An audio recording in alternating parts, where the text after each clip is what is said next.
All right. First of all, I took cheers. a break and made a comment. Thanks for Oh yeah. joining me. Cling. Yeah, cheers, man. I got you in there? There you go. Yeah. Speaking of your rants, I obviously love them. I've said that before, but I listen to them. I go back and forth with listening to. I go for a lot of runs, right? Like I do a 10K, uh, 4 times a week or so, and Mm-hmm. sometimes I just want music if I've overdone it with the Bitcoin content, and that day I'll want something to just pump me up and forget the world for a bit. But I Yeah, sometimes I found, get drowned in that. I know. I yeah, know. yeah, We gotta step away from it all and just be like, cut that shit off for a second. exactly. And I think I'm sick of it. And then a day later, I'm, back in and ready to go. But your rant, like the reading is great, but oftentimes like the rant is like equal in length to the piece, right? And I find that That's you pretty get, common these days. yeah, you get so amped up that like I'm running, and like usually a pod is not very, it doesn't amp you up very much, right? It's kind of a steady state, but you get so amped up that like I'm running and I'm getting amped up with you, and then you finish off and you're like, "Ooh, boy, like I really got carried away with that." Anyways, it definitely complements my running, so thank you for those. I'm glad. I'm glad I could be of service. Um, when did I think the last time we spoke, you hadn't done the rebrand yet, right? I think you were just getting ready for it. I don't think so. Yeah. I was prepping for that. Um, which has been really great in like a couple of different ways.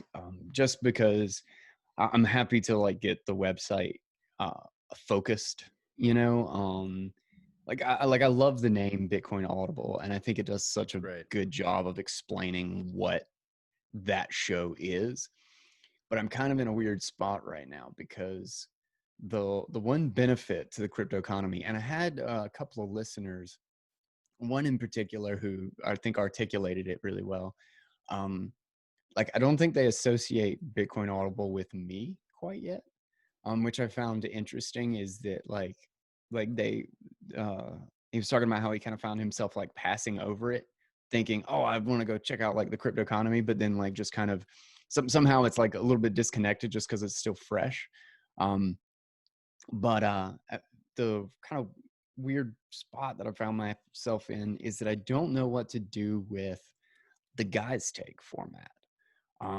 Because like particularly like after the episodes and stuff, like that's obvious, that's easy, I'm just like diving deeper into the topic, or like covering like often like I'll read an article and they'll link to like 6 other articles and I'll read 3 of them, or like a white paper or something like that, just because I want something to add to the discussion, like I want to have gone 2 steps deeper so that I could just kind of explain what the author may have found, or like where it came from.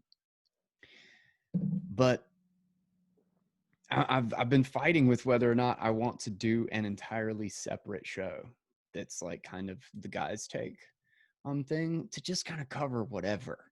But I still have yet to settle on it. But like I'd love to just branch it out and talk about like movies, politics, which there's a lot of that on the show Right. anyway. But because I think it's like deeply tied to Bitcoin. But still there's a ton of crap that's going on that is like really tertiary to Bitcoin and may even influence Bitcoin a lot, but that's weird to put on a show called Bitcoin Audible. Yeah. You know what I mean? Yeah. So I'm kind of in an odd spot there, but as overall with the rebrand, aside from having to kind of start from scratch with followers and stuff on that account, yeah, it's like whatever. Yeah. But I've been really happy with it. I love the new name and where I can take it, I think. Yeah, I love it too, and it just clicks. No disrespect, but like the crypto economy, it didn't click the same way. Because if you weren't into the No, space, I I mean, agree. everyone has heard of Audible, and you put Bitcoin in front of it, and it's pretty people know what that means immediately, Yeah. right? Self-apparent.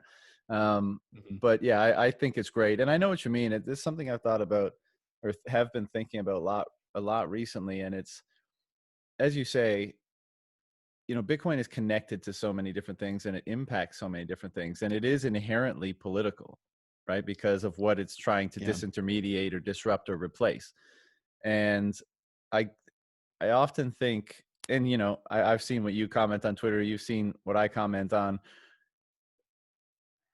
Like, there's a lot of stuff going on in the world today, and I feel a compulsion to, you What? know, yeah, I feel a Yeah. compulsion to comment on it because you know, in my opinion, and it's obviously just my opinion, I see so much thought going in, you know, a dangerous direction. And I don't feel like my Yeah. input is to say this is what's right and this is what's wrong, but you know, adding to sharing a perspective just as a means of balancing other perspectives. And Mhm. the kind of this internal struggle I have is you know, should we be doing that? Or should we just be placing all focus on Bitcoin, like not getting involved in the political debates or the arguments or whatever the flavor of the week is, and just focusing on the solution, because that at the end of the day is going to have the most impact. And that also, you know, kind of allows us to fly under the radar and not get, you know, not garner, let's say, negative attention, and just work on this thing that a lot of people, it's so subversive. A lot of people don't know what the implications are of this thing. And does it not make more sense just to, you know, focus kind of, I guess what I'm saying is like all positive energy on that rather than trying to, you know, scream into the noise of whatever is going on. Yeah. I don't know. That's a really great question.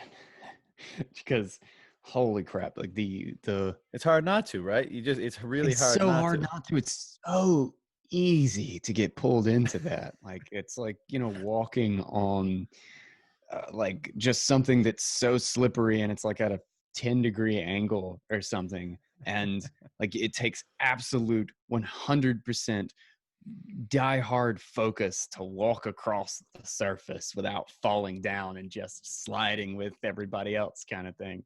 But oh God, yeah, like I kind of have felt that same way too. And in a way, it's a great, even for people I politically disagree with, or I think have completely lost focus on like where the source or what the dominant problem is in A or B or whatever it um is that uh, Bitcoin is like money for enemies, it is that subversive thing that says, okay, so yeah, there are cases where we can't trust each other, where you don't want to trust that person, where this person believes something that's really scary if you try to apply it universally to everyone, in 100 different ways, racism or an Antifa, like communism and socialism and stuff. I mean, like the range of things right now, like we're going through this crazy separation of narratives where uh, like everybody is in conflict, and that's really what Bitcoin is powerful at, is creating this totem of ownership that bridges all of those gaps. Like that's the whole reason I got into it, is that it doesn't care about your religion or your political ideology or anything. It is a set of core rules that applies to you just like everybody else. And it literally does not give a shit about any of that subjective crap on the surface. It just doesn't and can't care about any of it. Um, and in doing so, it is that social scalability layer, and where all of our other systems, all of our other organization methods, all of our means of communication just shit the bed.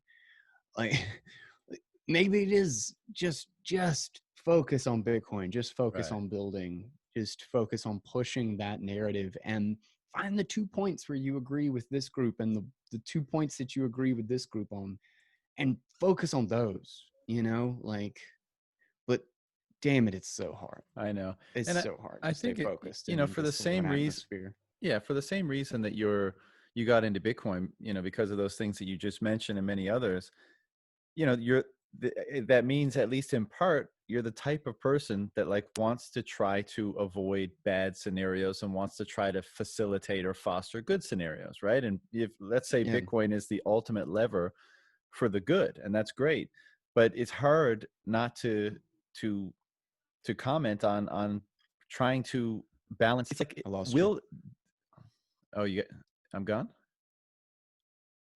Did I come back? Okay, you're back. Yeah. It's hard not to focus on the something. Yeah, it's hard not to focus on kind of calling out the bad stuff, right, and just focusing on the Oh good yeah. that is Bitcoin. And um, but in this environment, like, it doesn't seem that logic, reason, calm discourse even applies. So if that's true, and like for me it's a compulsion. Like, I'll see something and I know, like, if I put something out on Twitter, a bunch of people will agree and some people won't, and I'll get some nasty DMs and what, that kind of thing. But I still kind of act on that compulsion. But this is not an environment where discourse seems to be relevant. So maybe we're moving, maybe we're in an environment where the only thing that's relevant is things that have a material impact. And again, that kind of maybe leads to, why focus on anything but building the solution that we believe is the most powerful at impacting this problem positively. Sometimes I think about just being like a used car salesman for number go up Bitcoin, because like that would just be the best way to get most people's attention about what's going on. And then, their foot's in the door and I can just, back off after that. But it's so damn hard with everything that's going on today, and the nature of all the social discussions you're in when you're out with friends, or you're out with family, and here on the news. I mean, it's really, we really are living in a crazy world right now. Um, and it's exhausting. But what's funny is that like I had done a really good job of keeping uh my Twitter addiction under check, and that has all been out the window the last couple of weeks. I'm trying to move back over to having like my publishing platform be my only interaction with it. So like Hootsuite or whatever. Like I was Uh-huh. using Sprout before, but they're way overpriced.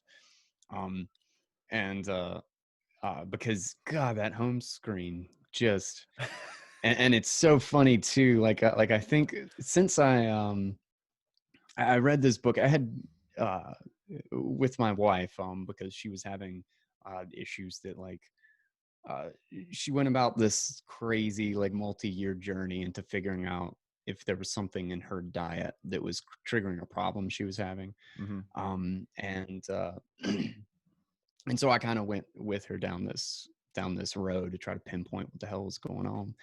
And I essentially came out the other end of it paleo, like kind of 80% carnivore.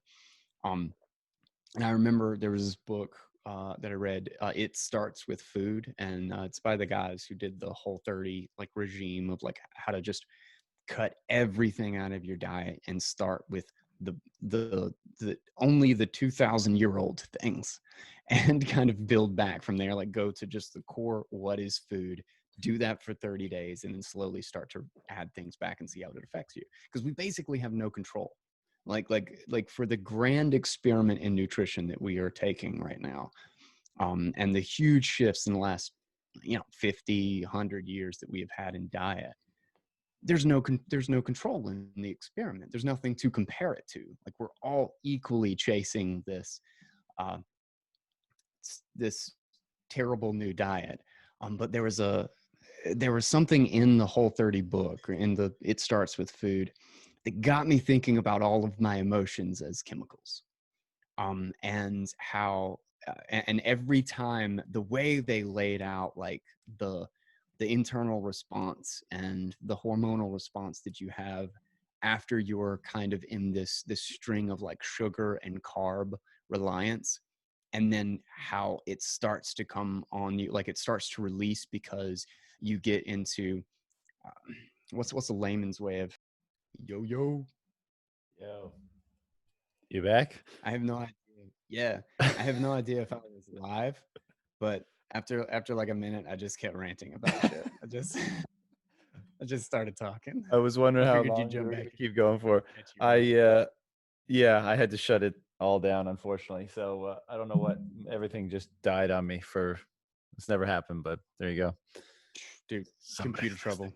Yeah. You like I said, that is my life right now. Is Yeah. Um, migrating computers.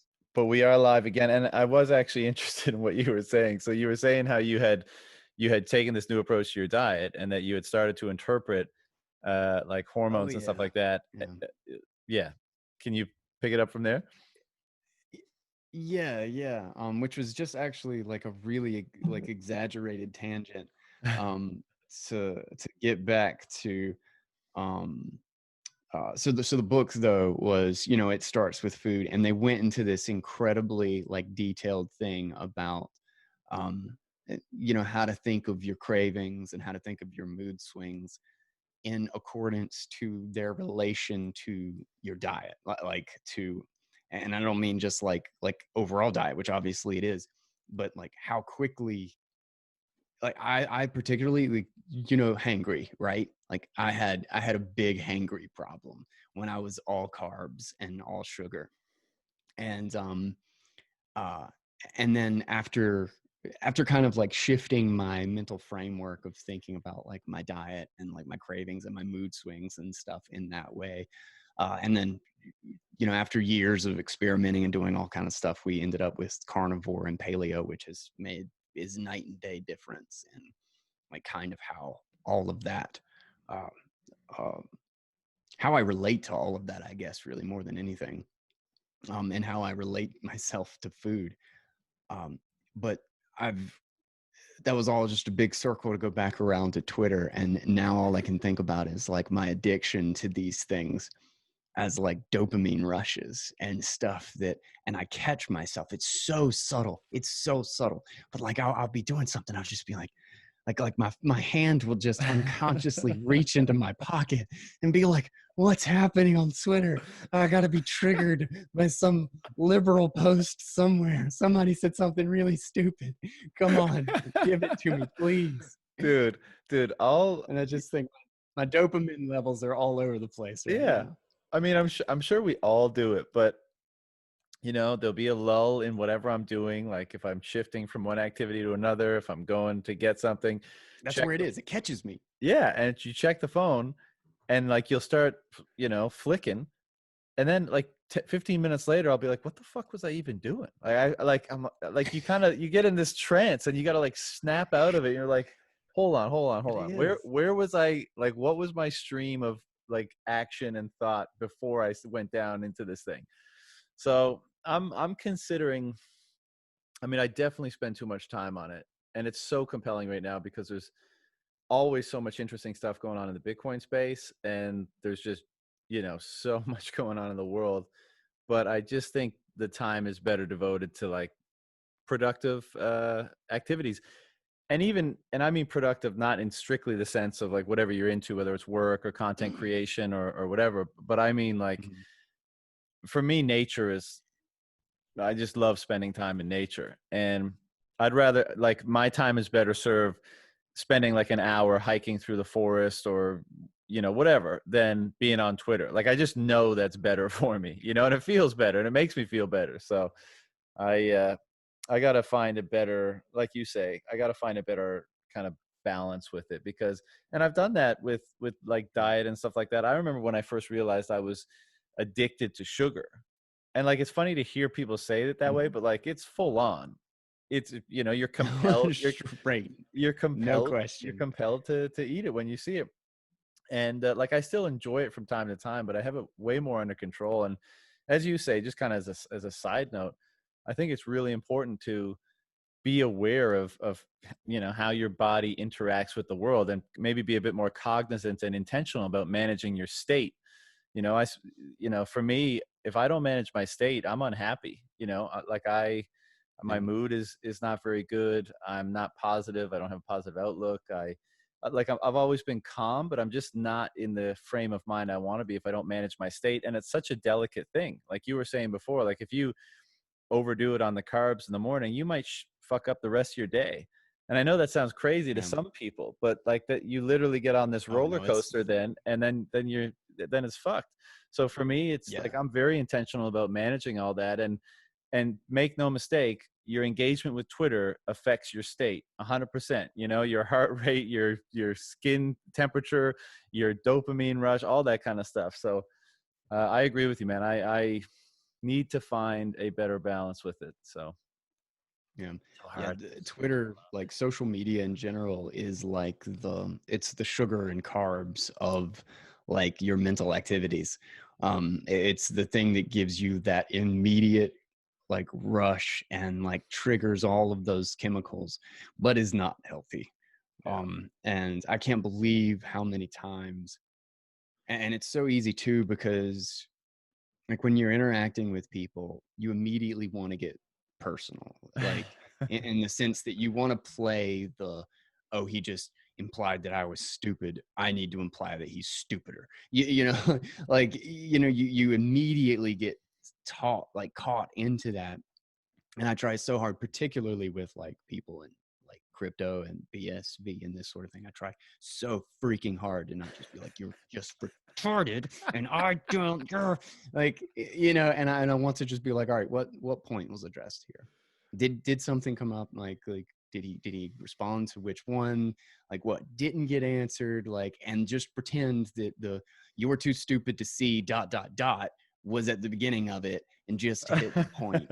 And it's so funny, like I'll catch myself like like I'll go for 2 hours later, some just dumb comment from nobody in particular on Twitter, and I'll have thought about it for 2 hours, just like passingly. Like it'll have gone through my head again, and I've thought about it, and then I come up with this big, like, self-righteous response, and I'm like, "You stupid person! You don't know nothing. I've read so much about Bitcoin, blah blah blah." And then like a little bit later, I'm like, "That's not gonna work. Nobody listens to that shit. Everybody's gonna think I'm an idiot. I'm just an arrogant ass." And Dude, oh you god, can't you can't win. You know, the thing that no. yeah, so I don't even know why we bother, but like I try to avoid, like you said, like any of the hominem stuff. That's the first tell that your argument sucks, right? So just from that Yeah, perspective, yeah, I yeah. try to avoid it, because I'm like, I don't want to discredit my argument by going for the personal attack, because then I basically give up, throw up my hands, and say I lose, you know. But then you're Mhm. so right. You're engaging with, and not that followers means anything in, almost any context, but like, really, do I want to get in forth like a 20 tweet back and forth with like Joe Smelly Pants with 20 followers, account created 3 months ago? Like, am I even sure that's a real person? And like, why am I spending my time trying to convince this person of anything? Oh man, and as soon as it's funny, is I've had a number of conversations where I went down the, like, kind of the personal attack, where and it's usually very subtle. Like I usually try to pretend that I'm being nice about it, but then I'll apply. It's like, well, if you weren't stupid, you would know that, this sort of thing. And and I'll catch myself, and I'll have to walk it back, and I'll be like, listen, okay, like I've like the language here like may have been unfriendly, but I legit like think we actually have, particularly if we actually find a point to argue, like where we can actually concrete or pinpoint exactly where the disagreement is. But if you just go down the the implication route of just like, you're too stupid, or, well, you don't know what you're talking about, if you read anything about economics, well, like, you just go back and forth with that, you realize how quickly the conversation is completely meaningless. Like it's just a pissing contest. Like all of the points that are made are just there. They're not even there for the argumentation. They're there for how well they back up the the statement at the end of, like, well, if you knew anything about economics, blah blah blah, kind of thing. And it just is so unbelievably unproductive, but emotionally charging. It's so it's such an emotional satisfaction to play that game, but it's mentally like just filling your head full of garbage. Yeah. We know why, right? Like, this is, those kind of exchanges, that's complete ego. And I think Mhm. most ego is founded in some form of insecurity, right? And so we just want the validation of being right. We want to be able to dunk on somebody. We want to be able to walk away and be like, Yeah, yeah, yeah. I was right. And I'm boss. yeah, and also, like, it's a way, to your point earlier, it's a way more immediate dopamine hit, right? Because just doing the work, just putting your head down and doing the work that you know to be the work that you should be devoting yourself to, is a slow, arduous, grinding process, right? It's thankless a lot of the time, and Yeah. there's days where you don't get near as much as you wanted to get done, and you feel like it was a shitty day. You feel like you didn't accomplish anything, and that might string together in a week and a month. But getting into a Twitter exchange and feeling like you won, that's immediate. and you get to feel the you know Feels so the good. sensation of that immediately. And so that yeah, that's why we get drawn into it. But I know, I know it's the wrong way to go about things. And like at the end of the day, if we are sincere about, and I don't mean like just you and I, but all of us, because you're the quality of stuff you put out is just phenomenal. But if we really are serious about this thing and giving it its best chance to succeed into the future, I mean, it probably is deserving of a more sober approach from us to doing our best to integrate it into our lives and to contribute to it in whatever way, and not get bogged down in these discussions that are really just to take up time and stroke our ego or let us vent off some anger that we might have from God knows where in our life. Yeah. No, I totally agree. And what was that book? Dang it. There's a really great book I read once about like, ego and like all trying to identify and step back from those two kind of like parts of yourself. I'm not gonna be if I remember the name of it, I'll steel man myself for a I'll drop it second or something. because the flip Yeah. side of that argument is you got to have some fun on this journey, right? And like Oh yeah. those sort of flare-ups can be a part of that, I suppose. But more often than not, I typically like regret spending time on such exchanges. Well, it's a balance. It's like, drinking's not good for you, but Right. yeah, every once in a while you gotta hang out with some friends and you gotta drink and you gotta be like, what's up? Um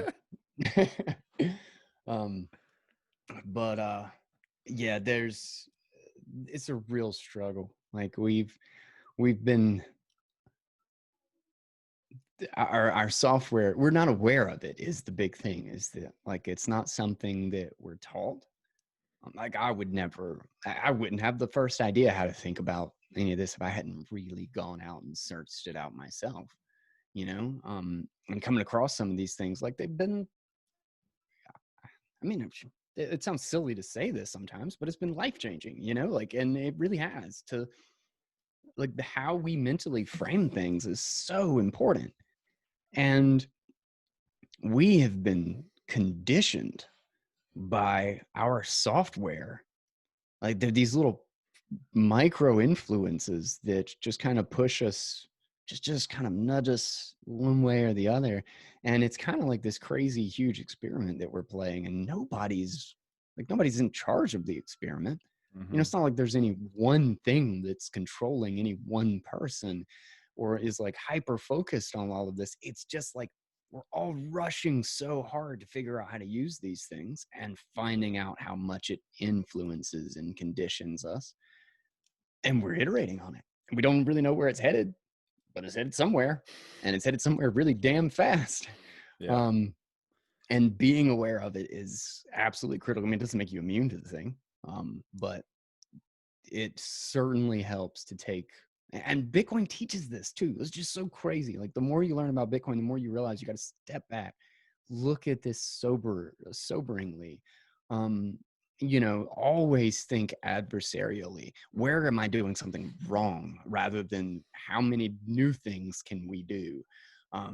And sometimes the best improvement you can make is just removing something unnecessary or removing something unhealthy, rather than finding 10 new things to do.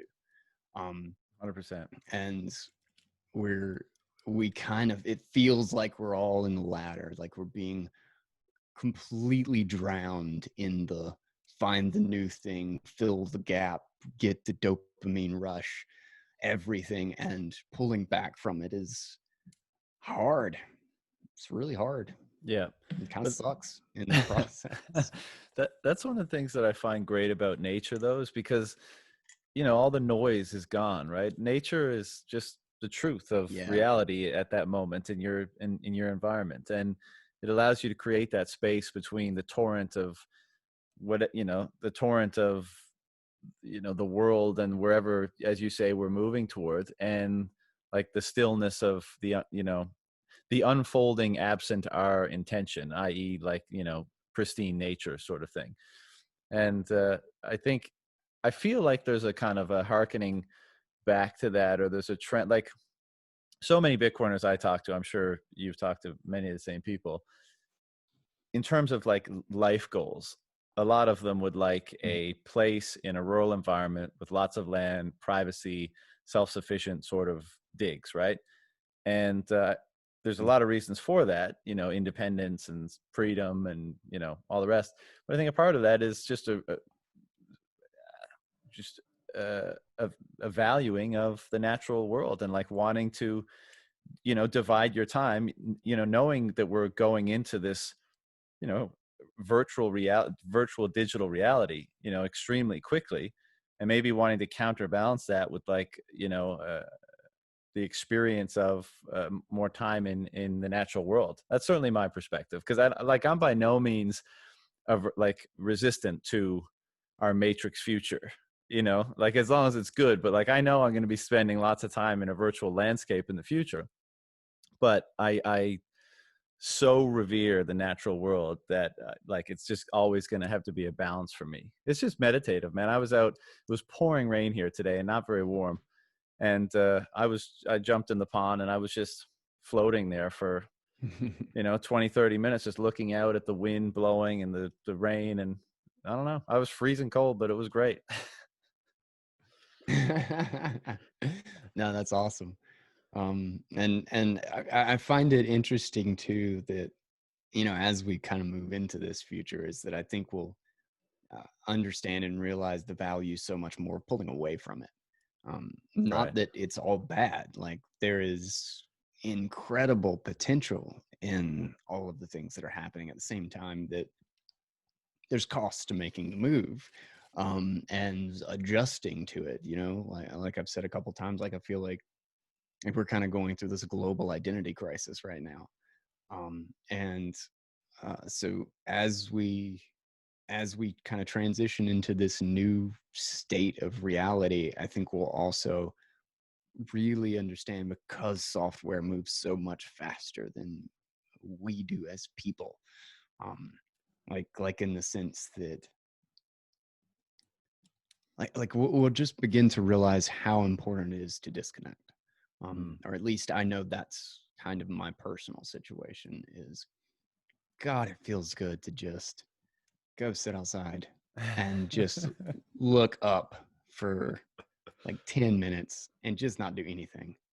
Like the That's what I'm speed at saying, right? which I have to do everything else, it's like a whole different universe. It's like you just I took a hiatus from I scheduled a couple of tweets like, you know, to just land over the weekend, and then to like just took 2 days off. I didn't do any responses or look at like notifications or anything. And it was just such a like it's such a weight off your shoulder. You don't realize that it's a weight until you get rid of it for a little while. Yeah. Um, but now it's a big thing, and it's really screwing me lately because, like I said, I've been kind of getting back into all my progress with my Twitter addiction has been clobbered in the last 2 weeks. Um, but I'm also like in a bad spot, like I like really bad writer's block right now. Um, and What do you I mean? have no idea where to take. I'm trying to do a lot of writing again, and it's so easy to just go check a notification when you're stuck trying to figure out how to write. You know, like I'm like stuck in a story or something. So are you writing, I'm trying to write. articles? Or are you writing a book or what? I've got like 5 articles that are half done. They're fleshed out ideas, and I'm pulling the information together. I like to kind of bounce around between them as I get like bored or kind of get stuck with one. Yeah. And usually I end up finding the information I needed in the other one when I'm working on the third article, you know, kind of thing. But right now I'm trying to get back into story writing, like narrative writing. And it's a Bitcoin fan fiction sort of thing. Mm. But uh, Do it's you, not do what? sorry, I was just going to say, do you publish your writing somewhere? Because I don't know if I've ever come across your writing. Have I? Um, Probably not narrative stuff. I don't think I've published much of anything I'd just like to get the ideas out of my head. Like I wrote a script for um, the last big thing I wrote was a couple of years after the last Airbender movie came out, um, because that movie was absolutely a train wreck. Like it was just like a garbage fire. And I really enjoyed the anime. Like the anime was so fun, and it's just like, you know, it's simple idea too. It was just neat. The kid was charismatic and stuff, so it's a character that you get stuck to really really fast. It's just such a cool series. Um, and then that movie came out, and I've never been so disappointed. The only thing that has trumped that disappointment was The Last Jedi, actually. Um, Yeah, that was so I that was rewrote it. I wrote a whole script basically to the end. I think I didn't finish like the last 5 pages, but I had to like get it out of my head. I was like, this all the character arcs are so stupid, or just and just don't exist. Um, and but I didn't publish it anywhere. I kind of thought about it, but But what I don't know. about, It wasn't gonna get. do you write like economic Bitcoin related, a lot of stuff, that kind of stuff too? Uh, yeah, I've read like 7 of my own articles on the show. But it's been a while since I've really done it. I've got like a list of article ideas. And I did write one, I did flesh one out that I probably just need to get somebody to like edit and look at. Um, I found more recently that if I have an idea or like a thought about something, I need to write it all the way to the end. Like I need to just literally just stop everything that I'm doing, because like when I have the idea, I'm ready to like take it. I'm on that thread, and I just need to ran it out of my brain onto a piece of paper or onto, you know, text edit or Yeah. something for the next 40 minutes. Dude, Um, you're so good at ranting. Like at the end of like when you do the guys takes at the, or whatever's at the end of like when you read a piece, right? I can't remember those what are you. technically guys' takes. Right, That's right. what they are technically. I'm always thinking to myself, like, has he prepared for this beyond just reading the article? Like, do you like know that you're going to read this article, and then you do a lot of the kind of surrounding work so that at the end you can really drop fire? Or is this just like, you know, you being you and dropping fire because that's what you do? Because I find that like I just drop fire. That's all I do. that's just what I do, man. uh, but because it's so No, good. And sorry, go ahead. I used to really try to, like when I was first like doing the show, I would prepare a lot because I was so nervous about it. Like it was many, many episodes before I can't tell you how many times I would rant for 40 minutes and then cut it down to 2. Like literally I'd just be like, oh, this is so awful. I know what I'm talking about. And it's just like cut, delete. Um, and so like I started preparing and doing a lot of that stuff, making notes and all that kind of thing. Um, just because I was so freaking nervous about talking in front of a camera, or excuse me, in front of a microphone, knowing I was recorded. I was just insecure about it. Yeah. And but slowly that just kind of faded in the background. I just kind of forget about it, and now just you know, spit shit out. And I usually don't even prepare anymore. I usually sit down and like I'm like, I know I'm going to read this article. I mean, I do read the article ahead of time. I'll Sure, sure. filter through the articles and make sure I'm doing Yeah. something that's interesting. Um, but then I just sit down and read it, and like I'll usually read a couple of pieces around it. You know, like I said, if they've got like a research thing that they're pulling some information from that's like directly related, or they're explaining some coin swap or UTXO or whatever, I'll go read the paper or the dev list thing for that. Yeah. Um, but as much of my notes are just like if there was something interesting in the paper. So if like let's say I'm reading like Parker Lewis's piece, Bitcoin is anti-fragile, which will be out tomorrow. My Sweet. notes are just like, oh, this was really good, and I'll just like take out those two sentences and drop it into a text edit. And then like when I'm ranting, I just like glance over that anytime like there's a lull. I'm just like, oh yeah, that was the next thing I was going to talk about. But Right. I don't have the time to do Yeah. A Well, whole lot so of note so taking. that's the way it comes off, right? It seems like you just roll into it, and because you spend so much time with this subject matter, and you obviously read more than anybody else in Bitcoin, or read more about Bitcoin. Um, that like it seems so natural that you're so just you're able to synthesize so many ideas like in a very like stream of consciousness kind of way, and it's incredible. But the genesis of my asking you that was, do you find that it's the writing process is more difficult? Like, because obviously some Way. people think way more difficult, right? Yeah. Yeah. Well, tell I me how you mean, go about it, because I'm starting to try to write more, and I always used to write like when I was a kid, just whatever the fuck, mostly philosophical stuff.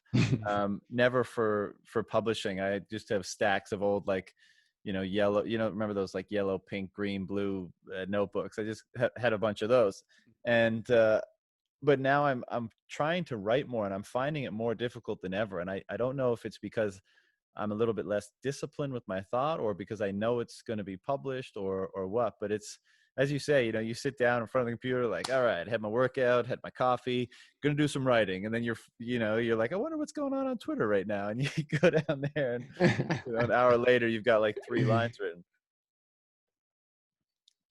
okay, I'll give you how I think about this. Hit me. Writing is definitely way harder. First, writing is held to a higher standard. Like if I just wrote the way I ranted, um, to some degree it would work, but like obviously I couldn't. Like I've tried to do like the text or the speech to text things, and It's not the they same. they they help to kind of get the idea out on paper, but there's so much communication in like tone, in God, see, I still don't even know what it is. Like something like this shows like a confusion, or like trying to really get to the heart of a matter, but you can't write that, like that does not come through in writing. And there is some sort of disconnect there, because you're not the words aren't being given the story by you. The words aren't being given their meaning by you. It's being given to it from the reader. So there's just a whole lot more. It's just way more meticulous in trying to make sure that you're painting the exact same picture for the other person, I Right. think. And then at the same time, it's held to a higher standard, and like particularly for like story and things, like when I'm telling a story, like it's so much easier. Like I can make shapes with my hands. I'm an incredibly mobile speaker. I'm all over the place. Um, hand waving and facial expressions and all that good stuff. And you don't get any of that. Like you have to replace all of the things that you're conveying with the hand gestures, which almost by their nature are the things that you're already having a hard time coming up with words for, which is why you've Which is resorted to why your you use the hands, hand gestures, right? and you're forced to find the words, and you're not used to it. You're used to appending or supplementing all of that material with a silly facial expression or a shape with your hands or whatever the hell it is, and none of that communication is present. So I get stuck. It's one of those things, and obviously, like I said, Twitter has deeply tied into that, as I try to focus more on writing, and I find myself twice as much time on Twitter. Yeah, dude, I think you've got to like put your phone in the garage or like somewhere far away, and you've got to Yeah. unplug and just tell yourself you're going to devote some time to it and just focus on it. But I'll start writing, and usually I just dump, and then I'll worry about refining later. But I Mhm. guess I lack I'll look at it, and after I fix some grammatical and some spelling and some word choice and stuff, I'll be like, yeah, that looks okay, it looks fine. but, Uh, but I won't be meticulous enough to go like line by line and make sure it all stacks up perfectly. And this space has so many great writers and writers and thinkers whom I respect so much, that it almost makes you want to make sure that you're giving it your solid effort. And if you give it a solid effort and it, you know, it doesn't land, or you don't like it, or people don't like it, then fair enough. But you can't, you know, there's just the level of discourse and writing and thinking in this space is too high to half-ass it, you know. And I know, Yeah. you know, you've spoken and read a lot of like Robert's stuff, Breedlove, and I'm just, when I Oh yeah. read his stuff, or when I most of the time listen to you read his stuff, it all just clicks together so well. Like every line was, you know, meticulously considered, and it flows just absolutely as it should. And you know, of course, you can never compare yourself to, like, you know, really, it doesn't, it's not good to compare yourself. It's good to aspire to, you know, maybe the work ethic or the level. But I find I lack the patience, I guess is what I'm trying to say. I'll look at it and I'll be like, Yeah. yeah, you know, it works, and I'll be like, no, it doesn't work. I should, you know, go through it more carefully. Which is why I prefer speaking, because I, you don't have to be as disciplined. What comes out comes out, and you know, who the hell knows why you use the words you use, but here they are. You know, you're not pre-planning it before you say it. yeah, and like you're also like emotionally like in stream with the thread that you're talking about. You know, like when I go off onto a rant, like I'm really chasing where my mind is already taking all of the ideas. And I'm kind of trying to catch up. But when like I'm writing, particularly like you say on the second draft, when I'm going back, I've already fleshed out the idea. Like I've already taken the thread and ran all the way to the end of it. And now it's like, I got to play this level again. You know, like, ah, Exactly. crap. I already beat this boss, Yeah. you know, like, let me move on. And now I got to like rearrange it and like make it, make it, you know, accessible for not my stream of thought, which probably skipped a whole bunch of steps and, you know, just didn't bother talking about this or this. And then I realized, like, without that kind of foundation, that lead in, people are not going to have any idea what the hell I'm talking about. Right. And so like, I'm like, oh, I got to go back and like talk about this. And it feels like it's just this constant, there is this huge management that you have to do with something like that on the second and third round through it to really make it good. It takes an unbelievable amount of like meticulous work and patience, which Yeah. I apparently don't have much of. Well, that's why I asked you, right? Because I feel like you're either, it's more rare that you're good at both. And this is why I prefer speaking, and this is why I asked you, or why I love your enthusiasm when you do the guys takes, because you can tell you're being drawn forward by, like, you're almost chasing the, like, the nexus of the point that you're making, and your mouth is just trying to keep up with your, you know, the way your brain is moving on it. That's how it feels. Yeah, and that's like, that's an engaging thing to behold and to be listening to, because you're like, you're at the front, you're like surfing the wave with the person, and you're like, oh shit, oh yeah. Whereas, you know, when you're reading, it's a far more like subdued experience, both from the reader's perspective and from the writer's perspective. So uh yeah, but it's also lacking discipline. So I think that's probably why I prefer speaking, because I'm just lazy sometimes with writing. um I'm gonna grab a beer. I'll be right There's back. a, okay, I'll grab a drink too. We're gone. Oh man. Oh snap. Oh, I forgot I'm wearing my Unchained Capital shirt. I'm gonna shill for these guys. They're not paying me. Disclaimers.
I gotta get back into my regular schedule tomorrow. I'm gonna be hungover tomorrow's episode. What are you drinking? Just American honey whiskey, and which is really good. And I mix it a little bit with a like a lime LaCroix, like just like a Nice, nice, a lime drink on low batteries. Um, very nice. have you ever seen that meme, like the LaCroix drinks, the flavored seltzer, and It's how they came up with all these names to explain how they taste. One of them was strawberries on low batteries. And I absolutely lost my mind. I couldn't stop. Like, I couldn't breathe for like a good 3 or 4 minutes. No, I haven't seen that one. Um, Mm. what's in the Bitcoin sphere, not in the political craziness that's going on. What's getting you, speaking of excitement and enthusiasm, the most kind of jazzed up or getting a lot of your mind juice these days? What are you spending time thinking about, or even what are you writing about? Like what? The big article I'm writing is about lightning. The story I'm writing is about a it's a fantasy like allegory to Bitcoin, but it's not like a explaining Bitcoin. Bitcoin is just kind of a like a character in the narrative. It changes the dynamic between these two characters. Right. Um, and But the big article I'm writing about is the Lightning Network, and I've been working on that for a long time. And mostly I got bottlenecked trying to find information. It's really hard to find data on Lightning Network because you have to ask everybody with their node. There's not really any public data outside of just like number of channels and like what you can ping on the gossip network. But there's been an explosion of private channels now, so you can't even see those. There's so many users now that are behind private channels. I think we're going to get to a point in the not too distant future where we can't really see what the hell the Lightning Network is doing anymore. And that's a little bit crazy how difficult it's been to find information on it, because I have to literally just go to to like hit up Fold and be like, hey man, you got any data you want to share about like transactions you've routed and all that stuff. So there's been that. But lightning just lightning. I can't believe I still have conversations and people are like, oh, lightning, you can't do anything and nobody's even released it. I'm just like, guys, you have no idea what the hell is coming. I'm so jacked about I lightning. think I think And most people are there, man. Unless you're deep in the weeds, it's like, you hear about it and you see some cool projects popping up, and there's, but I don't think most people have like a good download on what's going on. Why don't you share some of your no, insights? yeah. Well, there's actually a friend. I'm not sure if you saw this in the crypto economy crew. A guy coming who's doing something that's just really clever and so simple. Um, and I really want to. I'm trying really really hard to help him like make it happen, to like get involved so I can kind of like take some of the credit for it when it lands. But it's just a really neat, simple idea for like Lightning integration, um, like or a thing to use Lightning for. But I don't want to go into it just because like he just dropped it. I don't want to ruin the surprise. Um, but there's a couple of neat little things like that like I'm hearing about on the back end. Strike is still so cool to me. I think before the end of the year, we're going to get the Cash App is going to make an announcement about Lightning. And it just keeps working. It's been working so well for me recently that I forget that like outside of like withdrawing from Cash App, I don't make Bitcoin transactions anymore. Like I am able to just bounce around everywhere with Lightning. I connected my Zap to my BTC Pay server, so I can do that on my phone now. And like I'll go from tipping Breeze. I'm now getting to play around with Sphinx, which is so cool. The chat app that's encrypted and you're just talking to people's public keys. I have yet to. Have you tried I'm not Juggernaut? sure when. I have not done Juggernaut yet. I have not done that or WhatsApp. I saw WhatsApp in action with a friend, but that's as far as I've gone there. Um, but like I'm just using all of these things, and so many times I'm like, withdrawing from this thing, moving to this one, then sending to my Breeze, and then just putting all back in my BTC Pay server for the meantime, and then going back. And I go through and I just realized I did like 30 freaking transactions, and I never sent Bitcoin anywhere. Like it was all just on Lightning, and it just kept working. And there was a time where I would only get like 2 transactions deep before I'd be like, oh, no route to payment, like no route to destination or something like that. Like the number of incremental improvements, there's going to be a tipping point where the user experience of in fact, I think Alex Gladstein said this on maybe like Lightning Junkies or something like that recently, um, talking about how like we're getting all of these incremental improvements, and the user experience of the non-custodial services, like non-custodial wallets and stuff, there's not that gap to make it as simple and as user friendly as the custodial ones is not very big anymore. Like Right. it's that gap is getting smaller and smaller.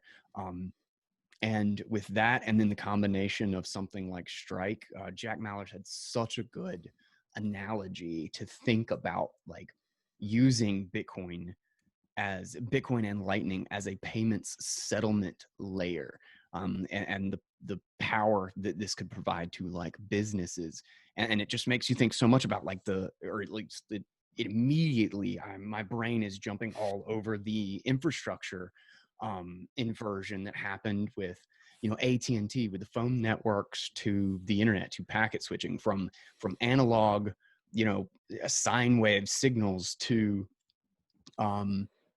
literally like digital packet switching. Is grandma was still using her corded phone, but it was not analog anymore. It was only analog at her house. And then it went to a nearby node and it turned into packet switching. And the entire base, the structure of the internet, got pulled out from under AT&T, and it just shifted to the internet. All the analog just had to change. And Jack Mallers talks about like, Venmo and Cash App. The underlying infrastructure is the banking system, is the 3-day waiting periods, is the settlement and the capital controls across borders. I can send money to another Venmo user really easily. I can, if I've got money in Cash App, I can send money to a Cash App user really, really easily. But I can't send money from Cash App to Venmo. We don't speak the same language.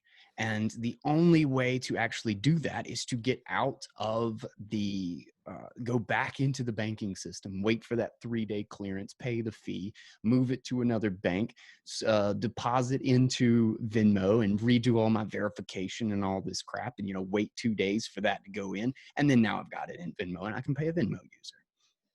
But with Strike, if Cash App integrates Lightning, I can send $5 from Strike to Cash App.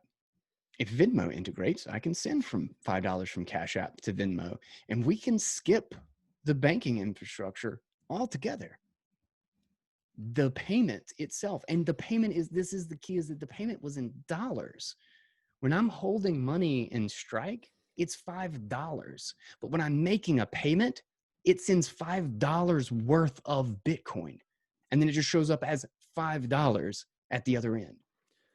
See, It's using it at the plumbing of Strike is something I haven't, dug deep on yet. Like, how does it do that? Mm-hmm. Maybe you were just sorry I broke your stream, but to be perfectly honest, I don't really know. He explained in I think it was the halving video that they did, or no, maybe it was recently on like, I don't know, TFTC or something. I don't know. He's been on all kinds of stuff.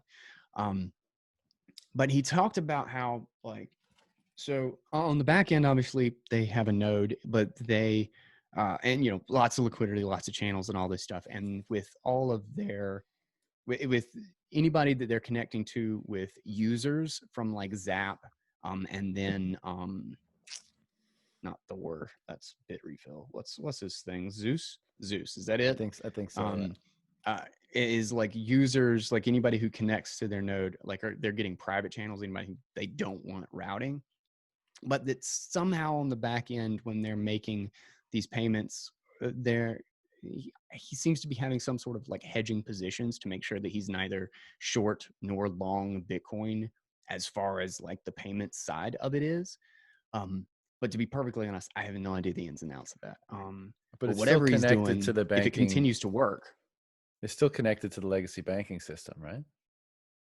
Oh, you mean like if I'm depositing money or something into it? Yeah, because Yeah. Strike, the kind of proposition is that they can kind of intermediate between both worlds, right? Yes. So I'm like logging in, I'm putting in my banking information just like I would with Cash App, and then I deposit money. Okay, And then I have like I just spent a whole bunch out of it. So got you. like I've got just $2. I don't think this is ever going to come into focus. I got $2.82 in it, and that stays $2.82. I put dollars into it, it stays as dollars. But when I go to pay an invoice somewhere on Lightning or Bitcoin, they choose whichever one. They'll do an atomic swap if they need to. They'll just send Bitcoin. They'll send a Lightning payment. Whatever it is, they do the most efficient means of payment that they have available to them to fulfill the invoice, whatever kind of invoice it is. And I just scan it and pay it, and it pays the dollar amount. Right. So like this is an ability to, this makes the dollar more efficient by using the Bitcoin as the monetary language underneath it. Yeah. Like the actual way to settle the payment, and Lightning is settled instantly. So you don't have any of those wait 5 days and go from one account to another, and make sure it's during the banking hours and all of this stuff. Like they're still managing by hedging and doing whatever it is they're doing for their balances. They're managing to hold a stable amount of Bitcoin in relation to the dollars that their users have, and then fulfill Bitcoin and Lightning payments on behalf of them without them ever having to touch Bitcoin. Mm-hmm. It's using it as the payments infrastructure. Yeah. And that's just really, really powerful. Like if they've really figured this out, I mean, it works. Like what I've got right now, it's a question of how profitable and sustainable is it really. But if he pulls that off, and this really works, and it sounds like it's coming soon, I think this is going to be a game changer. Like I think that's a huge, huge deal of finding a way to use it for the fact that it has unquestionable assurances that it's the only payment system that you can do in a second and know that it's done, and that's a big deal. It's crazy. That's just one of the things that I'm excited about. There's so much other stuff. KeySend just got integrated in a couple of things, and I didn't even know it. But now I can just like shoot to like a public key. So just kind of like I did like way early on with Bitcoin, you'd put up just like an address or something. Mm-hmm. Well, now you can basically do that with Lightning. You just put up a pub key, and then like you can actually just send payments to it Instead of invoicing and stuff. Instead of having an invoice that like times out like after an hour or something like that, and having to generate new ones every single time. What kind of you're so like deep into this right now. What kind of projects exist, or do you see building on top of this tech? Because like the payments aspect of it, I think we all like know what's coming. Basically like the possibility for streaming payments, or like very frictionless, low cost payments that interoperate between different currencies and different banking networks and all that kind of stuff. And that's awesome. But obviously or perhaps not obviously, but I think that's just the tip of the iceberg for this technology. What kind of things are popping up now or on your radar, like that are the messaging apps are one of them, like Sphinx and Juggernaut and WhatsApp, but what other applications do you see using Lightning Network as like infrastructure? The one that I've been most excited about, and the one that I have wanted for a very, very long time. I have a Guys Take episode from like 2 years ago, or like a year and some change ago, something like that. about the Sphinx app, essentially, about a chat app that is encrypted that I basically log into with like my Lightning node or my Lightning key or wallet or whatever it is, and it's fully integrated into it. And we can do like little betting pools and all sorts of stuff. Like just the integration with that, the number of things that become possible afterwards, just really easy. Like the next step is a really small one. Can I, before you go And on, can I ask you this question? What's the difference between like, an encrypted chat app that doesn't use Lightning for its encryption and for its security versus one that does? Like, just structurally, can you point out the difference? Yeah. So first, the biggest thing I think for me is being able to authenticate by your Lightning wallet.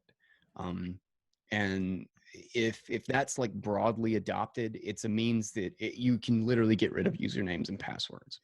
Like you could just like that could just go away. The potential there is using something that you keep incredibly safe, essentially Bitcoin keys, wallet keys, something that by default has a far greater degree of scrutiny and security. And then, hash a public key that you can sign to log into Facebook, log into Twitter, blah, blah, blah. And you can even connect these so that your identity is persistent, or you can just, hash a new, like a variation of the public key and completely separate all of them if you want. Um, and you never have to punch in usernames and passwords. That is a really big deal. And I feel like that's completely underutilized. We have the largest deployment of a public-private key system in history. Like that is what Bitcoin is. And we are not using that for authentication, for logging into things, and we're still using this ridiculous, but this ridiculous, username and password system of use big long usernames or big long passwords, never repeat the same password, use all your emails. I have like freaking 7 email addresses or something like that, Yeah. because I just get bombarded with spam after like 6 months or something. But the messages themselves are actually the infrastructure for it. Like usually you're connecting to like a centralized node, right? Like I connect to Zoom, or I connect to Apple Messages or whatever, and then the other person connects to that same server, and then we go through them to send our messages, to establish our connections and all of that good stuff. This is you connecting to the Lightning Network and me connecting to the Lightning Network, and then our ability to see and send messages, which could be a payment, which is what it usually is on Lightning. But our ability to see and communicate to each other is based on that information. And we actually communicate by hopping Lightning nodes. As if it's a payment, we send data, encrypted data, that is just a message instead. And in doing so, we're using a decentralized network to establish our connections and to communicate. And there's no central party. There's no like one server that's storing all of our messages, encrypted or no. Like we're just using the Lightning Network, all of the thousands of computers and like nodes running the Lightning Network as our infrastructure to get messages back and forth. And we're doing so in a completely, end-to-end, like truly end-to-end encrypted. You're not trusting someone else In the middle. oh, I promise it's end-to-end and it's not unencrypted on our servers. I swear. I mean, yes, the police, like we gave all this terabytes of data to the police, but they can't read it. Don't worry. But so like that trust factor is just gone. In these services, is every message a transaction? Is that the premise? It depends on the service. I think some of them do. I think Sphinx is. I think it's actually a message. I don't quote me on that. I might be wrong. Whatever it is, it's incredibly responsive. So it does an amazing job. Yeah. I can't believe how well it has behaved. Exactly like I would want a chat app. I expected it to kind of be a pain in the butt or delayed or messages not reaching their destination sometimes, and I have none of those problems. Holy fuck. So I think I'm pretty certain, which is also interesting too, if this is true, that all of these are done with the gossip protocol. So these are straight messages sent over, like as if they're lightning payments. Yeah. But the interesting thing there is that, like, I pay, like, there's one group that I'm a part of where every message costs me 10 sats. And I just go in knowing that that is the case. And I don't think I'm not paying routing fees for the messages, because it's basically sending a message as if it's just a failed payment. So I'm not having a routing fee associated with that. But this could also stress test the Lightning Network, right? Is that, so at some point it probably makes sense that potentially to route a certain amount of data from a node, that you could charge, accompanying nodes or whatever could charge 1 sat for like certain amounts of data or something. And I kind of like this group. I mean, 10 sats is almost nothing. I've probably dropped 1,000 comments in here, and haven't really noticed it on my on my balance. But it's just really interesting. Like, there's still a couple of little quirky things to fix, and more features that they're going to be adding.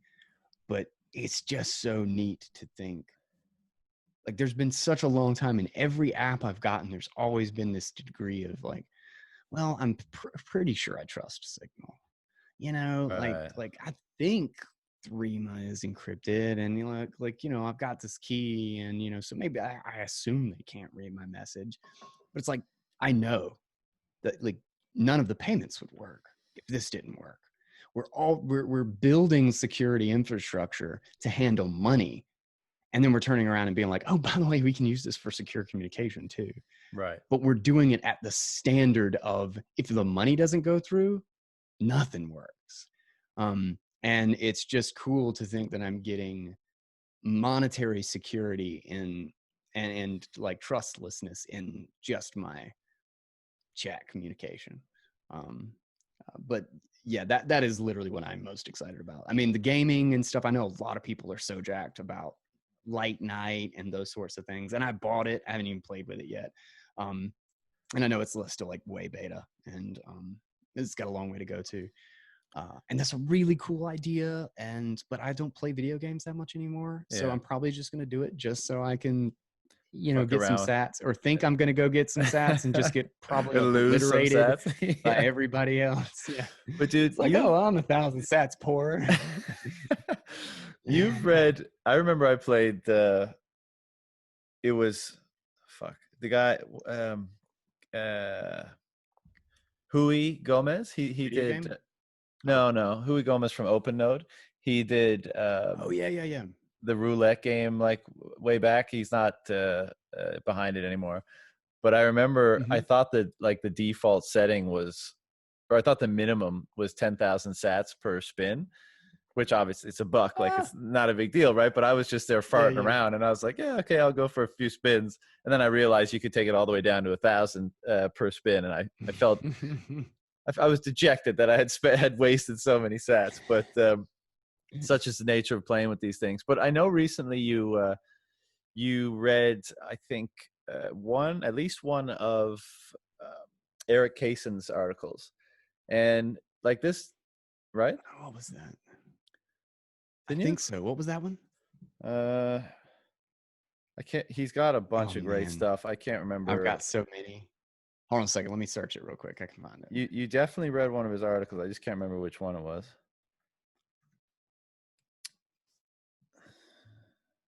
I'm sure you'll find it faster than me. I may not have put. What? I might not have the. I think I know. I think you're right, but I think I forgot to put the author in the title of the article. Guy. Son of a bitch. Not true. I Not true spelled it wrong. professionals. Political theology of Bitcoin. That was Yeah. Eric. Oh Yeah. yeah. Yeah. Yeah. Crypto sovereignty. I was Yeah. remembering it by name. Yes. So Yes. I That is can't so good. I can't remember if it's in one or more of his pieces, and they're all awesome. But Mhm. he the messaging app stuff on Lightning makes me more easily able to visualize, what he was talking about. And I don't believe it's not a concept that he came up with, but he mentioned in his writing, whereas like the cipher net, whereas like Yeah. using, Yeah. this cryptographic system to basically build a new internet where everything is encrypted. And as you were just saying, like when you have these messaging apps based on Lightning, where there's no intermediary that you have to trust, but everything is so quick and seamless that it for the first time, it's actually possible to do that. And those, like, the messaging apps make me be able to envision that for the first time. And like, that's an incredibly exciting proposition if we could have something like that. And I want you to expand on that. No, I totally agree. I'm sure you've thought about it. I totally agree. And there's, I think this is, I find it interesting because there's another stage of development of the internet that I think is going to come because of the existence of a money that is inherent, that is native to the internet. And I really think it's going to be Lightning. I mean, obviously, it could be a different protocol, or, you know, it could even migrate or whatever at some point. But I think Lightning is too adaptable. There's too many things. There's too many ways to incrementally improve it with time for it not to be an integral part. It's like one of those things that, like, okay, yeah, there's a bunch of limitations with TCP/IP, and there's a whole bunch of crap HTTP doesn't do very well, or that you need to lean on something else. But nonetheless, it does enough of it so well and so reliably that things just catch and there's no going back. Like, you just keep incrementally improving it, or like figuring out how to cover in the gaps where it doesn't quite do the whole job or something like that. And I think Lightning is, uh, it definitely has the potential to be an entirely new way to think about infrastructure on the internet. Not the hard line, like first connection infrastructure, but the client server relationship. And that could really change how we think of service providers. Because, I mean, just like that, I'm paying into the Lightning Network to send a piece of message, like a message, a piece of data, reliably to its destination, and how easy it would be. Like maybe I could just use it to establish the connection, and then we're sending information back and forth. Everything's fine. I don't need to pay anybody. It's just a stream of information. But then they go offline for 5 hours.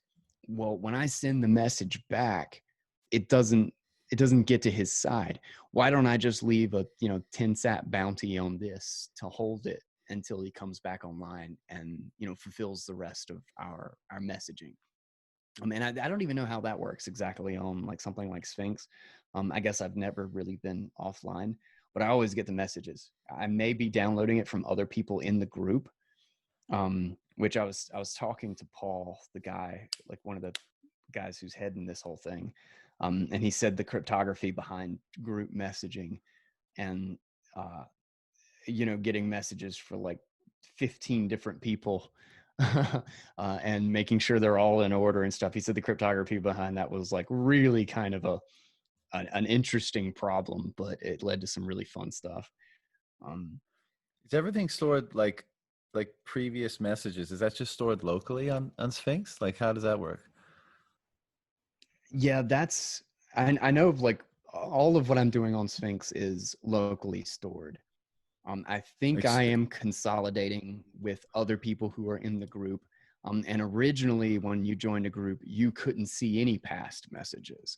But now, when you join a group, I think it's designed in such a way where you can get like the previous 40 messages or something like that, but you can't go into the whole history at all.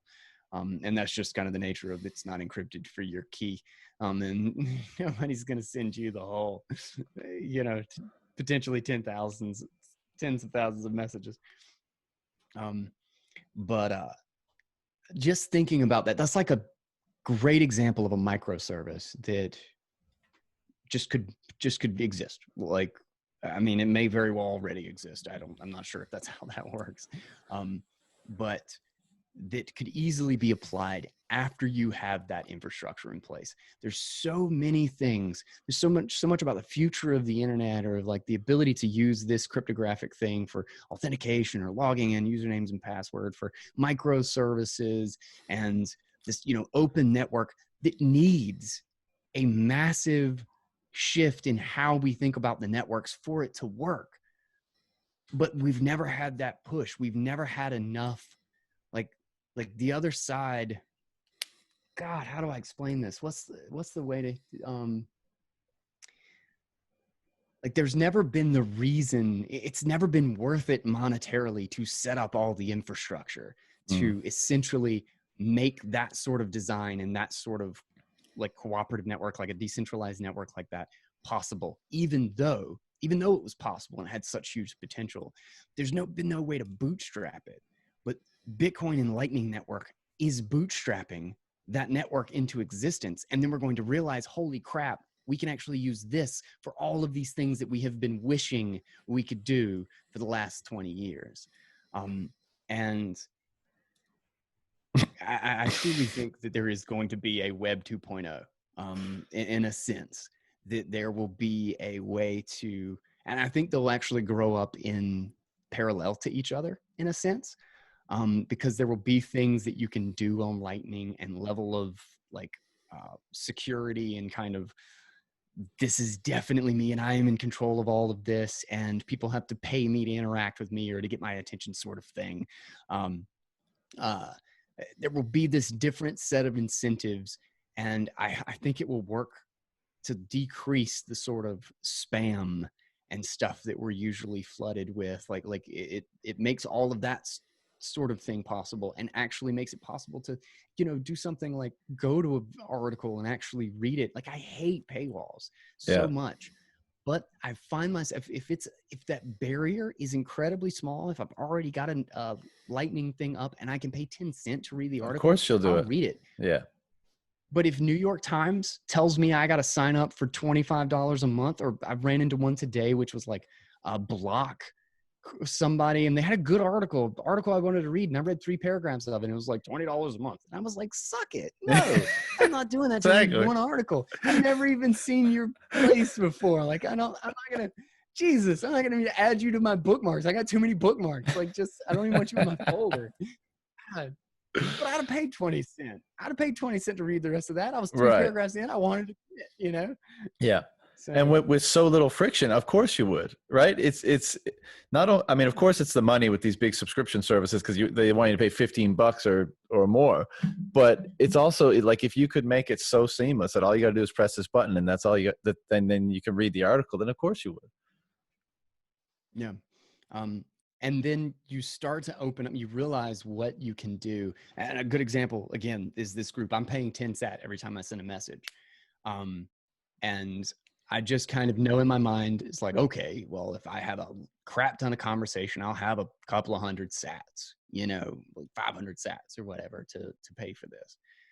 But after initially deciding that, like, I'm agreeing to make that payment, like, why couldn't I do that same thing for any time I needed to, get data off the cloud?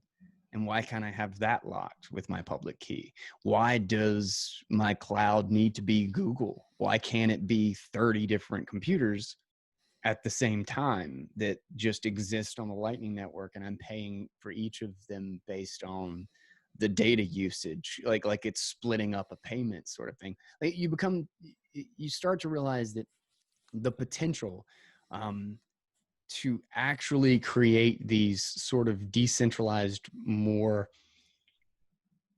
like platform or software networks, as opposed to platform and software centralized servers, it simply becomes possible.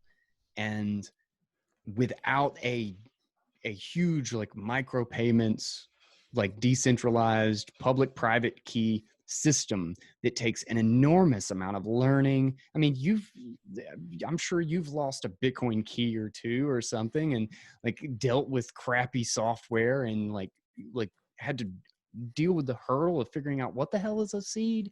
You know what? Holy Jesus, do I need to keep this safe? Like it's all weird and it's uncomfortable. Like that's a huge transition, and the trying to learn it all is not an easy task. It takes damn near a year to really get over the hump of understanding this. But we have this incredibly powerful motivator to bootstrap this thing, and this huge monetary incentive. This long term, like holy crap, I could make this investment could be giant. And then suddenly at the other end of this, we have this massive infrastructure that can be used for almost any sort of service. And being able to authenticate now with Lightning, integrating into the URL, not just LN URL, yes, which is really cool, but also the error 404 payment or whatever it is, and the integrating like with chat apps and stuff. Like I can see slowly all my stuff is better connected. All my stuff is slowly communicating with the same things. I had dreamed of a time like 6 months ago. I was like, damn it, I should be able to connect to all of this stuff with QR codes. Why is this so hard? Why do I get a freaking URL and a port number? And every time I want to like connect a wallet to a node, and now I'm using QR codes. Right. Suddenly that's how I tap my Zap. That's how I do my Jewel. That's how I do my Breeze. And like when I'm setting up a new, like all of it is getting more and more seamless and more connected. I've got multiple wallets that are connected to the same node, that are talking to the same wallet and signing the same transactions, sort of thing.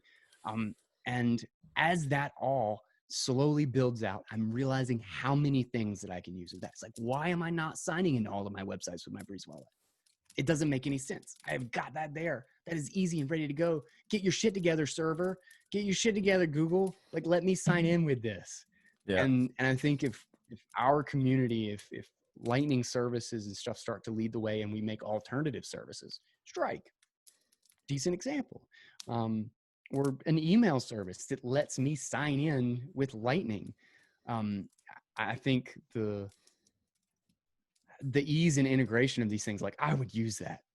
I can't even imagine how much frustration and annoyance and time saved from not having to open up my password manager, from being able to use the same app over like multiple streams or wallets or like balances and stuff. And I don't know. I think it's going to be explosive. Like there are so many little incremental things, and it just the experience has gotten so much better. Yeah. Just in the last 6 months, 6 months to a year, really. Like I started really seeing improvements a year ago, and like was getting excited about stuff. But now it just keeps working, and the integration and talking to all of the things is better. Soon we're just going to kind of have this tipping point where it works so well. As soon as you start getting onboarding, as soon as that barrier to onboarding is gone, I think there's going to be a flood. Yeah. And it'll be really, really exciting to see. It certainly seems like it's inevitable that things will go that way. And I think it also is inevitable that people will look back on our time now and just be shocked at how naked we all were in this digital landscape. How naked and vulnerable we were. Because everything then will be so, so secure, so private, so whatever. And they'll look back in horror that we operated the way we do now. I mean, and while you're talking, man, I really think we're going there. Yeah. So do I. And if that's the case, it's staggering to think of how many different services, products are going to be built on top of Bitcoin, either directly or, different layers and such. And it's also kind of, that's going to be a very valuable service for humanity. Right. And just like, not that any of us need any more like bull juice to be bullish on Bitcoin, but like if if the new internet is going to be based entirely on that, and if the new internet is going to be even more expansive and kind of all encompassing and instrumental in our daily lives than it already is, I mean, you know, it's just incredible. It's incredible. And I've been reading the Sovereign Individual lately. I've had it for a while and just have been putting it Oh off. yeah. And first of all, it's insane how prescient it is. You know, just some of the calls that they make and the way they articulate it. I mean, it's, you know, I've got so many underlines in that book, and I just stop and think, like, how the fuck did they figure out, like, you know, how did they predict things so well? But nevertheless, Yeah. in that book, they, you know, they kind of describe this, that this is the way they think they anticipate things going. And they think there'll be a bifurcation, right? The people that, you know, adopt these things, see the value in it, you know, require it for one reason or another. Oh, hold on, my dog's on the door. One sec. Your dog's at the door. Gotta let them in. Isn't it cold where you are? It's not nice.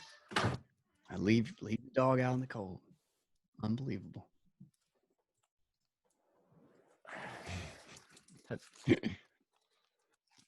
Had to let my boy Zeus back in. But because when you were saying all that, I was thinking, even if the barrier to getting involved in this stuff comes way down, as I think it won't, you know, the friction of onboarding will come way down.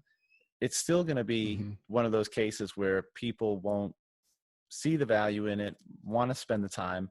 And in the book, they anticipate that there'll be like a bifurcation, right? There'll be the people that have the education and the incentive and the interest and the curiosity to engage in this new world, for lack of a better term, and those who don't. And that will be like a problematic schism in society.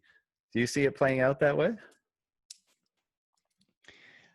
It's some degree, it kind of is. We're sort of getting a miniature version of it right now. I think it's a lot of the source of our, what do you call it? Our global identity crisis that we're going through. Is that, you know, there are two worlds. There's the internet, and then there is the real world. And it is definitely leading to huge, like, divergence in culture and in narratives, like how people see the world, in extreme, you know, short-term chasing, and then extreme, like, long-term, like long form audio and stuff, like, you know, multi-hour conversations. Like the fact that Joe Rogan is the most successful podcast that exists is a pretty powerful thing, to think that, like, there is this kind of new intellectualism that is growing from this, it is very, very different from where we're coming from. And it's leading to these two different types of worlds. And it's splintering in really interesting ways. And I think Bitcoin adds an entirely new dynamic to this, because it kind of cements it in a whole new way, just because money is so much deeper. Money is such a, like, we all have some skin in the game, as far as not, we have very little, but some skin in the game when it comes to, like, our opinions and our positions and stuff. But we have all skin in the game when we're talking about money. And the divergence there, I think, could be much greater, both in a cultural sense, but also in a, like, what our standards are, how we think of security, which apps or services or whatever that we go to. So I think the splintering that we're seeing now, I think, is going to get exacerbated and going to continue to do so. And Bitcoin will continue to contribute to that. Like, Bitcoin is gas on the fire of the bifurcation and kind of balkanization of ideas and stuff that we have right now. But at the same time, the really cool shit about it is that it is also, at the very foundation, a cooperative thing. it's something that also pulls us together in a different way in how it kind of breaks up that uh, kind of that central narrative that we all used to succumb to and is now breaking apart into 1,000 splinters.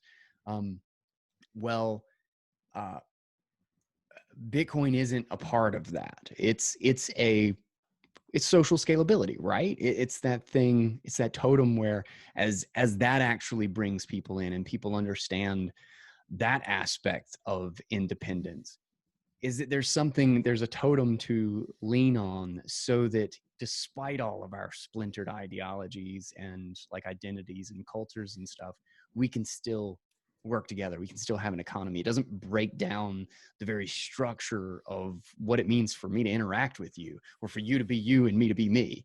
Um, Whereas in in the political sphere, that's not true. Like when the political ideologies come to head and bump into each other, like you can't do business, you can't do anything. Like the idea of whether or not you own this or that breaks down. um and whether or not you can even trust a police officer to show up and protect you, or vice versa. That's um that you're not going to cause a commotion or like break in my window because a police officer beat up somebody totally unrelated. It has nothing to do with me. And it's the whole breakdown of like kind of the civil fabric.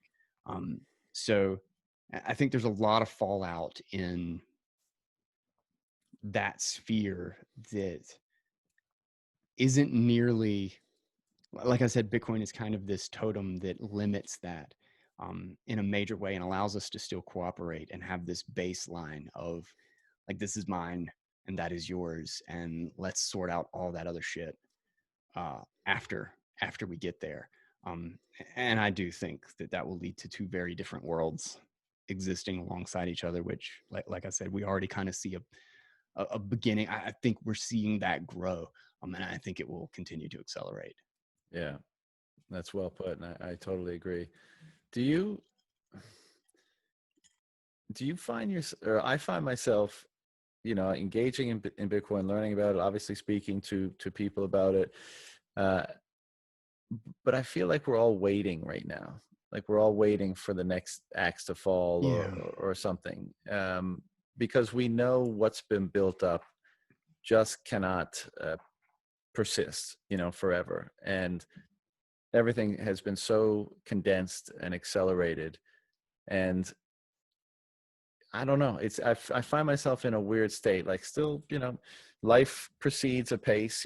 Even though it's highly abnormal with COVID shutdown and everything else. But it hasn't completely fallen apart. But any kind of review of history, any kind of understanding of how these systems work, necessitate a conclusion that it's going to end poorly.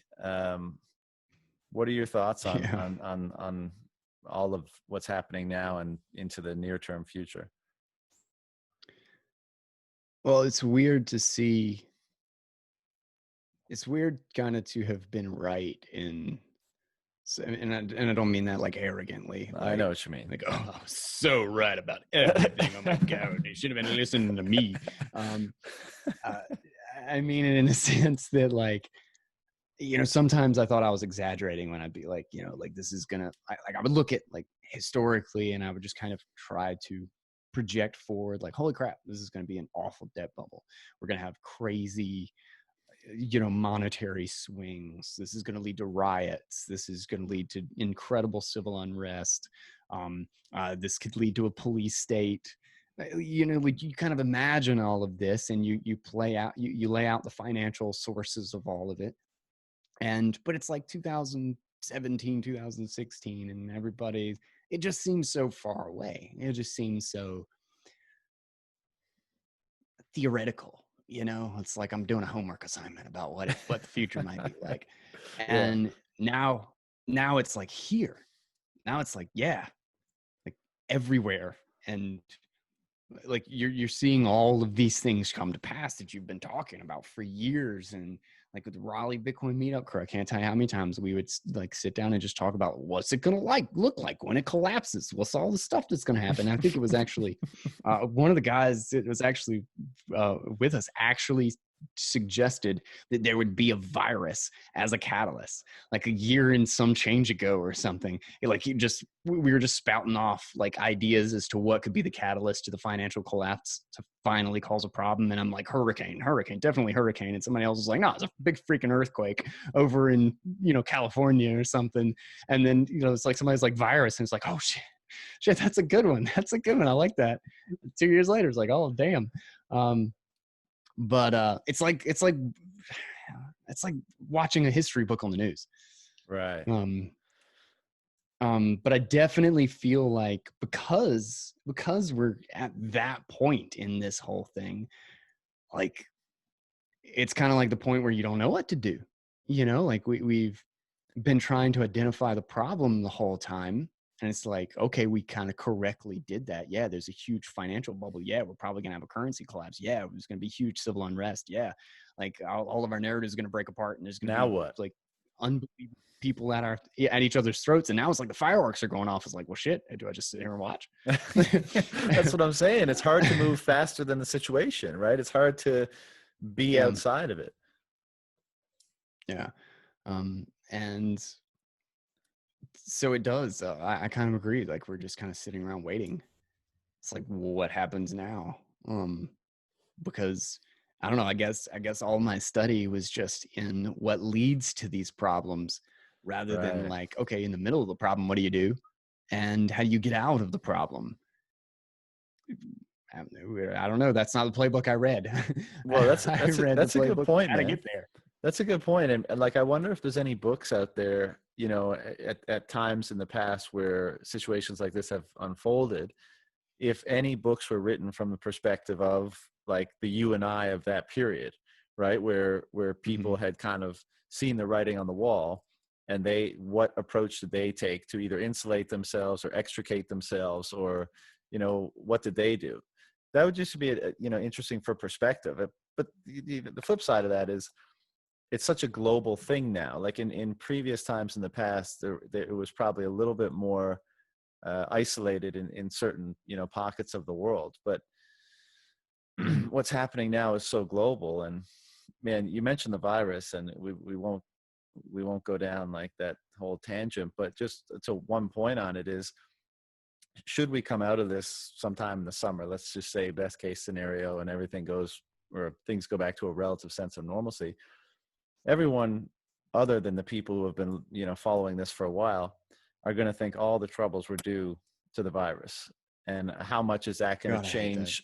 I know. How much is that going to change their reaction or response to how the world has changed in the interim period? Oh man. Yeah. And maybe it won't matter, because the economic reality is the economic reality, but the blame, it'll matter for the blame, but it won't matter necessarily for the reaction. Yeah, there's a degree of that like is super disappointing for me. Is just that, like, not only did, I mean, the virus in and of itself was just horrible. Like what worse thing could you have happen at the same freaking time, to have to deal with?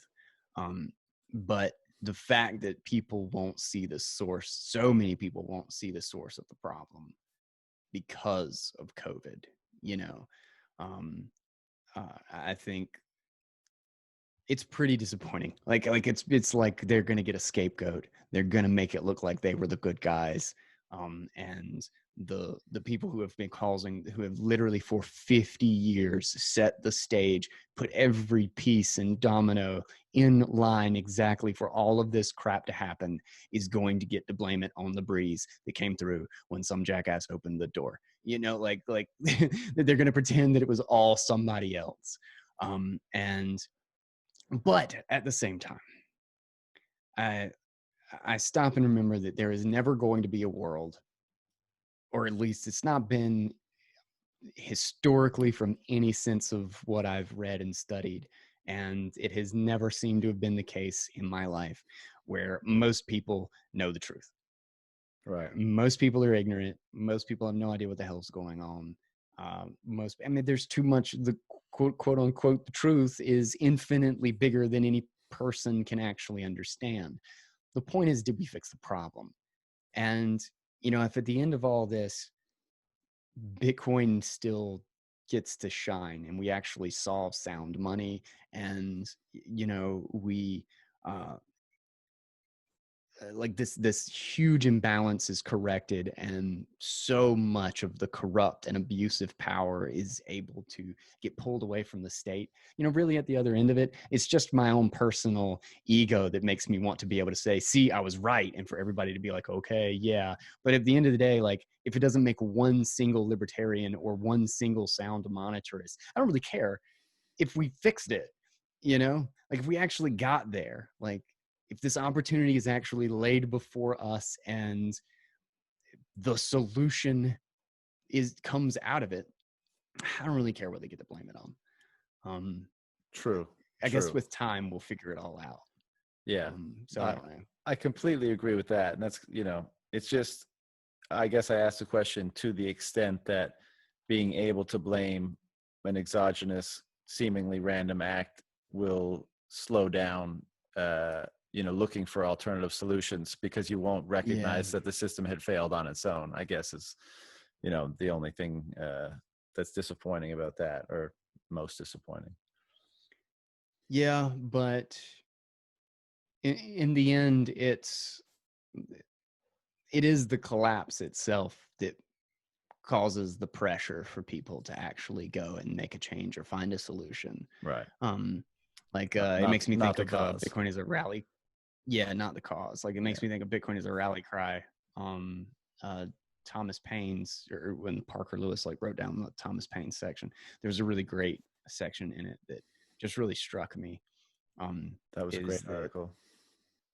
Oh God, it was. That the country would be as a man who knew something had to get done, and should have done it, but just really but keeps putting it off because they really wish it had already been done. They had done it in the past so they could do it. And that reluctance, that, oh God, this has to happen. Oh God, I have to get this done. And you just push it off. But it's not until the bill comes due. It's not until, holy crap, now my alternator went out in the car and I'm having to deal with both of these at once. And it's not until that pressure comes that even the people who know what the solution is usually adopt it, that actually take the next step and sit down. Okay, let's pull everything back to the drawing board and build this back up the way it should have been built to begin with, and solve the problem for good. So, dude, I think all we have to do is be there. Yeah, I remember you reading that article and that very point, and I remember getting goosebumps or something from it, because it so well characterizes a great many things that are beneficial and good for yourself, but you put off until sometimes it's too late, or at the very least it's you're forced to act on it rather than doing it out of your own volition. And it's just, I'm sure we all have things in our life that's like that, but man, there was a lot of goosebump moments in that article that just, we've been, these types of scenarios it's the story of human history, right? This is just how things develop, in this nature of, situation, perhaps dire situation, options on the table for fixing it, and, who takes the responsibility and when for taking those options, taking the best option and running with it. It's and to think that we, not to glorify ourselves or anything, but somehow we're here to save everyone. The world is going to be so much better with Bitcoin. It's true though. Somehow this, ragtag group of people from all over the world that come from all different backgrounds and that look different and that talk different and everything, how is it that we are the revolutionaries? It's just, That's true. It's a funny phenomenon of history. And the other thing is, the more you begin to recognize that, I think the more uh, kind of almost sobering your purpose becomes.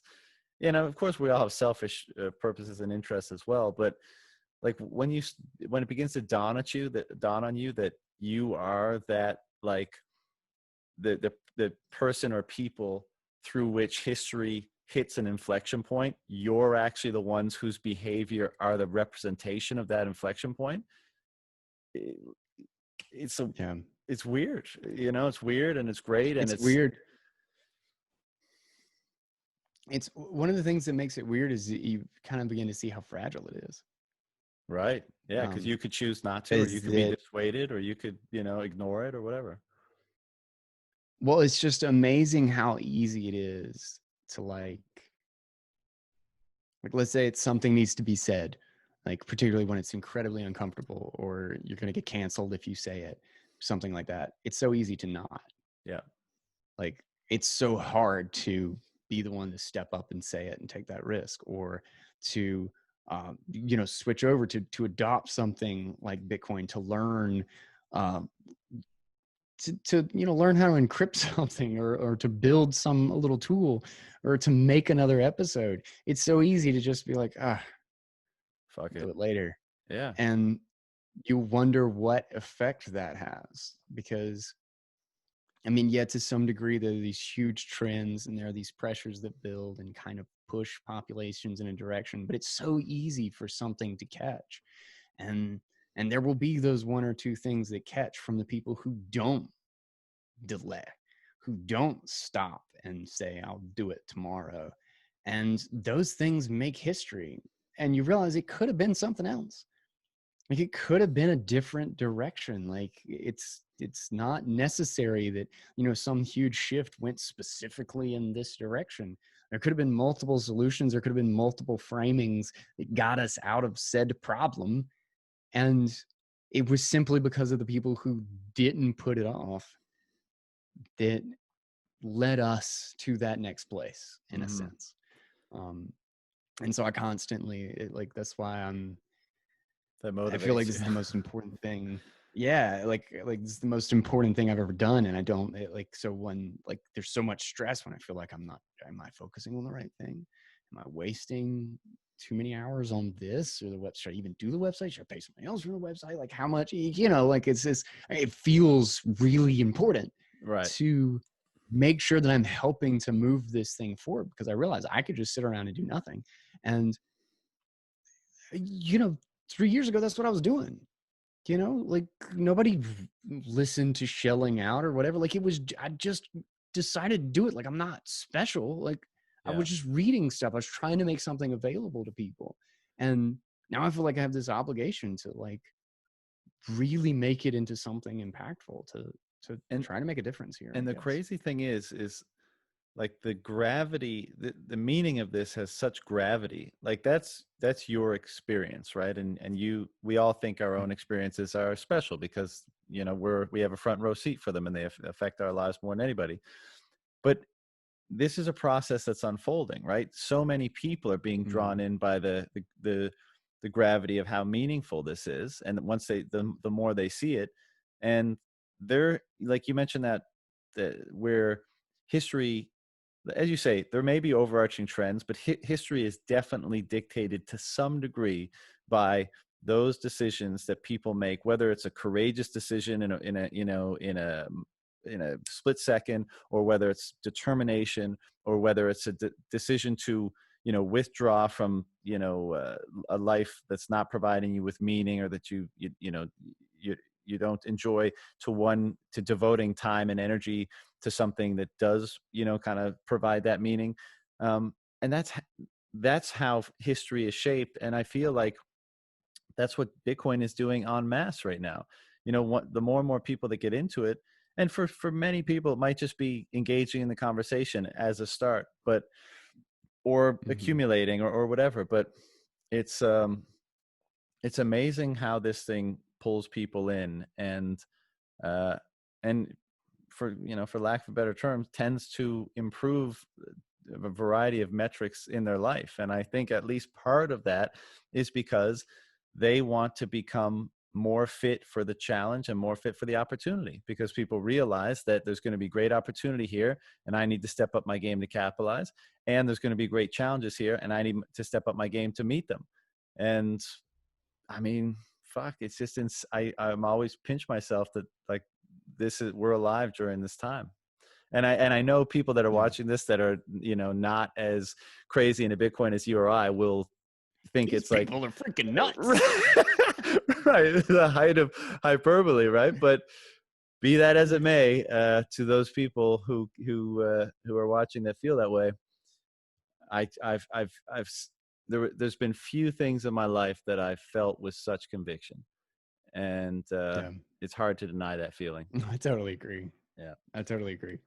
Guy, any last words before we shut this down? I think we've been going for a couple hours here now. I don't know. Listen to Bitcoin Audible.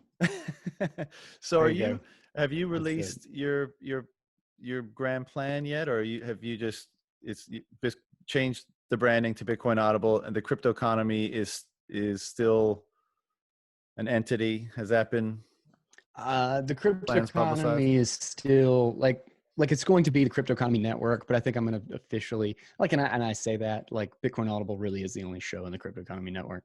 I don't have a joint RSS feed. I've been just kind of working out on the back end. Like that's not a huge rush for me because, you know, my tag is the crypto economy and stuff.